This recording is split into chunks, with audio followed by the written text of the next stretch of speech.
The finals is Zach By, who covers the Nuggets every day for 104.3 The Fan there in Denver on his show Stokely and Zach. Zach, I know you were at the game last night, so thanks so much for waking up early and joining us. You know, the Nuggets, heavy favorites in this series. You know, they looked like it in game one. This is the first ever finals in Denver. What's the feeling right now in the city?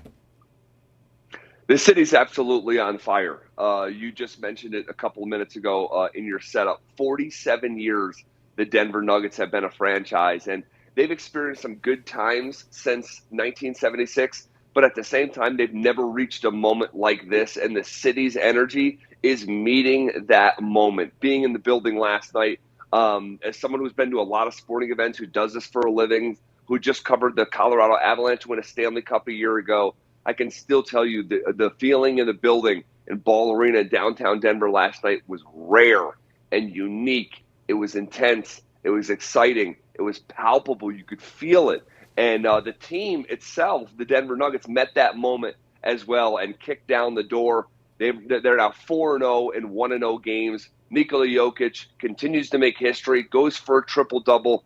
Incredible vibe in Denver, Colorado right now. Yeah, and it doesn't hurt to be perfect at home so far in the playoffs, 9-0. Jokic had a 27-point triple-double while taking only 12 shots in game one. You know, he could have won his third straight MVP if he had actually cared about winning the award this season. Zach, are we watching one of the greatest stretches by a player in NBA history? Yes, sir, we are. I don't think there's much debate about that. If you know the history and context of the NBA, and you look at how many players in the history of the league have won multiple MVPs, won a championship and a finals MVP, which is what we're in store for in the next week and a half with Nikola Jokic. He's the biggest finals MVP favorite that we've had in the last 20 years. The guys who have done what Jokic is about to do over the next week and a half, their names are Kareem Abdul-Jabbar, Wilt Chamberlain, Michael Jordan, LeBron James. There's only 10 of those in NBA history. Jokic is about to join that club. He's so selfless, and that's the difference with Jokic for any other player I've ever covered.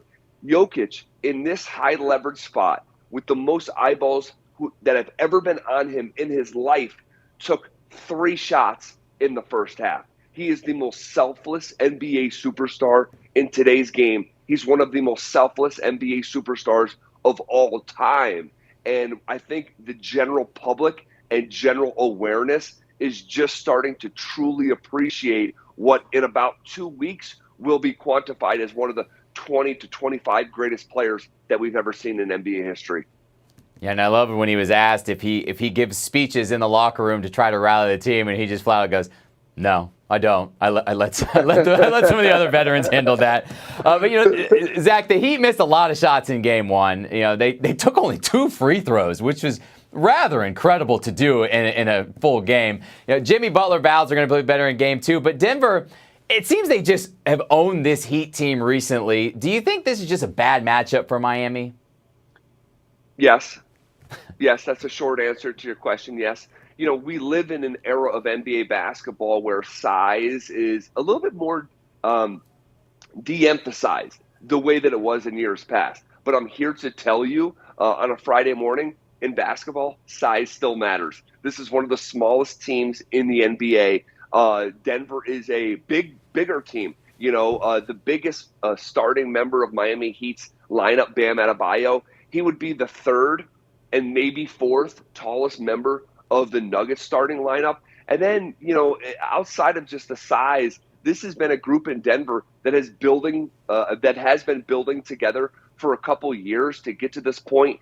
The NBA journey of NBA champions typically is riddled with a bunch of scars on your way to the mountaintop, on your way to this climb. The Denver Nuggets have those stars. Jamal Murray and Nikola Jokic have been together as long as any 2 superstar duo in the NBA. The coach is one of the longest tenured. So in addition to the size and just a bad matchup in general, Denver has also been building to this point. It's like, you know, you're working towards something with the same core for years at a time, and now they're here. And I think you're seeing the manifestation of the last 6 7 years come to fruition with this Nuggets team that's been building and building and climbing and climbing. I think what we're seeing is that that journey and that goal come into focus in real time, right in front of our eyes. It's a pretty wild thing to see a team in Denver, Colorado, in the NBA, which is kind of built against teams, smaller market teams like Denver, who can't land free agents in a league like the NBA that's so transient, where stars switch teams all the time. It's sort of built against Denver, and the way that Denver has built this team organically, it is really, really something to watch. I think it's the best team that NBA has had in years. And ultimately, to your question, Andy, a very, very bad matchup for the Miami Heat. Yeah, helps when you get Jokic in the second round. But, Zach, real quick, we're out of time, but I want your prediction for the rest of this series. Does it even get back to Denver for a Game 5? I don't think so. And I'm not Mr. Hot Take, Bold Prediction guy. I just cannot, looking through a pragmatic lens, pragmatic without emotion, looking through that type of lens, how can Miami beat a team like Denver? Maybe once, let alone twice. I can't see 2 victories. Maybe it does come back to Denver for a game. But, guys, I had this as a Denver Nuggets sweep. The most likely series outcome, according to the odds makers and experts, was the Nuggets in 5. So maybe it does come back to Denver for one time. But whether it does or it doesn't, I think at the end of the day, the ultimate result will be a parade in Denver, Colorado here within the next month.